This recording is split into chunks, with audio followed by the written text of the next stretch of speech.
اعوذ باللہ من الشیطان الرجیم بسم اللہ الرحمن الرحیم۔ خواتین و حضرات السلام علیکم۔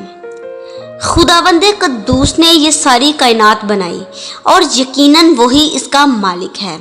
ویسے تو ساری کائنات کا مالک اور خالق اللہ رب العزت ہے، لیکن امام جعفر صادق علیہ السلام فرماتے ہیں کہ اللہ رب العالمین کا مشرق میں ایک مخصوص شہر ہے جس کا نام جابل کا ہے۔ اس شہر میں 12,000 سونے کے دروازے ہیں۔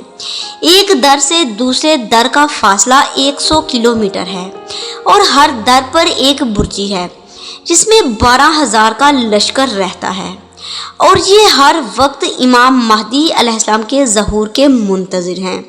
خداوند قدوس کا دوسرا شہر مغرب میں ہے، اس کا نام جابرسا ہے۔ اس شہر میں بھی 12,000 سونے کے دروازے ہیں۔ ایک در سے دوسرے در کا فاصلہ بھی 100 کلومیٹر ہے اور ہر ایک در پر ایک برج، اور ہر برج میں 12,000 کا لشکر رہتا ہے، اور یہ لشکر والے ہاتھوں میں تلواریں لے کر پوری تیاری کے ساتھ امام مہدی علیہ السلام کا انتظار کر رہے ہیں۔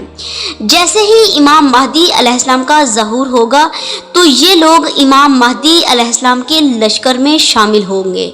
اللہم صلی علی محمد و علی محمد وعجل فرجہم اجمعین۔